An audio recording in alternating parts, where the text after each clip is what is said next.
Қарапайымдылық жоқ жерге кішіпейілділік жоламайды. Ал кішіпейілділік жоқ жерде адамгершіліктің есі шықпайды. Осы асыл қасиеттер бойына құйылған жандардың қылығы әнтек, мінездері аңғал келеді. Бұл бармақ бүкпесі жоқ нағыз ақындардың болмысы. Мұратбек Оспанов ағынан жарылған сондай ақын еді. Қарапайым ғана жанынан шыққан шумақтары сондай кішіпейіл. Білемін, алдаспандай өткіремен, алдымда көкемде жоқ көктіреген. Қияли ұлдарыңның бірімін ғой, кеудесін тентек өлең тепкілеген. Жатқаны шамал оның пайда қасып, отырам өзіме өзім майдан ашып. Қандай таза кіршіксіз көңіл десеңізші, ешкімге назы жоқ. Алысса өз ойымен алысады, өз ойымен майдандасады. Осылай өз-өзімен күрескендер ғана азаматтық болмысымен өзгеге үлгі болады. Үлгі болатындай, ол қандай бекзат болмыс деп сұрарсыз. Айтайын, ол өмірге өкпесі, ешкімге реніші жоқ болмыс. Мөкең сондай азамат еді. Оспанов Мұратбек Қабиденұлы 1962 жылы наурыздың 26 күні Семей облысы Абай ауданы Қарауыл ауылында дүниеге келген. Еңбек жолын 1979 жылы осы ауданның совхоз туы газетінің редакциясында әдеби қызметкерліктен бастаған. Қазақ мемлекеттік университетінің журналистика факультетінің түлегі. Кәсіби маман ретінде облыстық Семей таңы, республикалық Лениншіл жас газеттерінде қызмет атқарды. 1992 жылдан 2002 жылға дейін республикалық Абай журналының жауапты хатшысы қызметін мінсіз атқарып, 2003 жылдан бастап бас редакторы болды. Қазақстан жазушылар одағының басқарма мүшесі, журналистер одағының мүшесі, Қазақстан Республикасы ақпарат саласының үздігі. Өлеңдері үлкен кеңістікке 22 жасында шықты. 1984 жылы студент жастардың аудитория атты ұжымдық жинағына енді.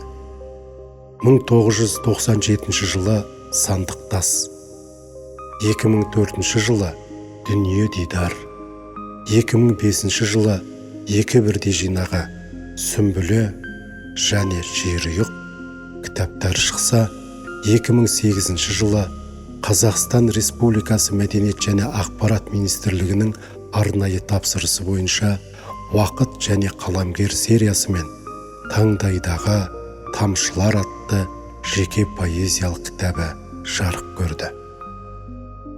Одан кейінгі 10 жылдықта тағы бір мемлекеттік тапсырыспен Жаңа заман әдебиеті сериясымен 2012 жылы Айна, ал 2017 жылы мемлекеттік бағдарлама бойынша Айшуақ жыр жинақтары, 2020 жылы республикалық Абай журналының кітапханасы сериясымен Білгенге маржан бірінші том, 2023 жылы Абай жолы кітапханасы сериясымен аталмыш кітаптың екінші томы басылып шықты. Үлкен қаладан жырақ, ақын жазушылары көп әдеби ортадан алыстау жүрсе де, Мұратбек Қабиденұлы елге кең мәлім ақын болды. Ол шығармашылық әлеуеті мен халыққа жақын леппен ескен өлеңдерінің қуаты еді. Халық жазушысы Қадыр Мырзалінің Мұратбек Оспанов жан жақты толысқан ақын. Еліне деген махаббат сезімі таңғы шықтай таза, тұнық тұмадай мөлдір дегені сол. Ол өте еңбекқор еді, тынбайтын. Семейде жүріп облыстық республикалық қоғамдық мәдени шаралардың басы қасында жүрді. қала әкімінің жанынан құрылған үйлестіру кеңесінің мүшесі болды. Бірнеше республикалық байқаулар мен ақындар айтыстардың қазылар алқасында төрағалық етті. Өзі де жазудан тынбай жүріп, бірнеше мәрте республикалық жыр мүшайралардың жүлдегері атанды. Елге алдымен үлкен толғаулармен танымал болған ол, кейіннен бірнеше поэма, баллада, элегия, сонеттер жазды. 2000 жылдары Жазушылар одағы мен ғалымдар үйі мемлекеттік мәдени мұра аясында ақындардың шығармашылық кештерін ұйымдастыра бастағанда алғашқы таңдау Мұратбек Оспановқа түскен. 2005 жылы Алматыда сәтті өткен кеш ақындық қанаттандыра түсті. Сол жылы Абай ауданының құрметті азаматы атанды. Расында Мұратбек Қабиденұлы өзінің сол елден шыққандығы үшін емес, абайтану саласына жасаған ерен еңбегі үшін осы атақты алуға әбден лайық жан еді. Өйткені тәлімгері Ырысхан Мұсаұлы айтпақшы, абай тақырыбы Мұратбектің өмірлік мұраты еді. 2007 жылы облыстық мәдениет басқармасы жариялаған екінші аймақтық поэтикалық сайыста лауреат атанып, бірінші дәрежелі дипломды иеленді. Облыс және қала әкімдерінің құрмет грамоталарымен бірнеше мәрте марапатталды. Министрліктің бұйрығымен 2009 жылы мәдениет қайраткері атағына ие болды. 2012 жылы мәдениет пен өнерге қосқан үлесі үшін әдебиет ісі номинациясы бойынша облыс әкімінің арнайы сыйлығымен марапатталды. Мүкен қандай атақ, қандай құрметке жетсе де, сөз патшасы алдында жүрегін таза ұстап, халық алдында қарапайым қалпын сақтай білген ақын. Ол Тұманбай ағасы айтпақшы, өлеңнің екіжүзділікті сүймейтінін жақсы білетін. Мұратбек Қабиденұлы майталман журналист, азамат қайраткер ретінде еңбегі бағалана білген алымды жан. 2015 жылы Ыбырай Алтынсарин, 2016 жылы ақпарат саласының үздігі төсбелгілерімен, сол жылы Абай медалімен, 2020 жылы Семей қаласына сіңірген еңбегі үшін төсбелгісімен, сондай-ақ журналистер күніне орай Абай мұрасы номинациясы бойынша марапатталса, 2020 жылға 13 қазандағы Қазақстан президентінің жарлығы бойынша ерен еңбегі үшін медалімен наградталды. 2022 жылы қазақ журналистикасының қайраткері, сондай-ақ Қазақстан Республикасының білім және ғылым саласына қосқан айрықша еңбегі үшін төсбелгілеріне және күлтегін медаліне ие болды.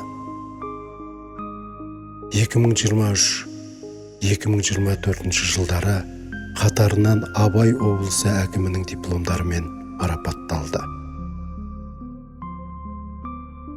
Әр жазушының шығармашылық лабораториясы әртүрлі. Ол бір қызық әлем. Мүкен жазуға түнде отыратын. Түн тыныштығымен сырласып отырып, қалам тербейтін жазушылардың қатарынан.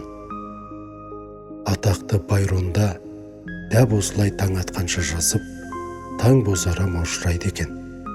Сондықтан Байрон ұйықтағанда Париж оянады деген тәмсіл қалған. Ал түні бойы жазумен айналысқан Мүкен көбіне Семей оянбай тұрып мызғы болатын да Семеймен қайта оянатын. Таңертең сол шабытпен жұмысына бір барып келетінде, түстік астан кейін көз шырымын алып, жұмысына қайта кететін. Ондай кезде ақшамнан бұрын оралып, кешкі асын ішкен соң, Семей етек жеңін жинағанша жатып қалатын. Ал қала қалың ұйқыға кеткенде, түн тыныштығымен қайта сырласатын. Ақынға әйел болу оңай да, жар болу қиын. жар деген жаныңды түсінер сыр алғын ғой. Шығармашылық иелерінің бағы солардың қолында. Бағы жанған жазушының алғашқы тыңдарманы да, оқырманы да жар болып табылады. Мүкең жар таңдауда адаспаған. Райхан Абылмансұрқызы ақынның жырын да, жанын да түсінген жар. Азаматтың әкелік махаббатының айнасы перзенттері. Мүкеңнің балажандылығы әр баласының естелігінен есіп тұрады. Мүкең балаларына дұрыс жол көрсете білген әке. Білесің қызым, жазылған бәрі Құранда, демеуші болып тұрсыншы дәйім бір Алла, адамнан адам біліммен ғана озады деп, Абайдың айтқан ақылын ойдан шығарма. Мүкең балаларына айтарын осылай, сана елегінен өткен өлең жолдарымен жеткізетін. Оған ұлым мен әңгіме циклінен бастап көптеген жырлары куә.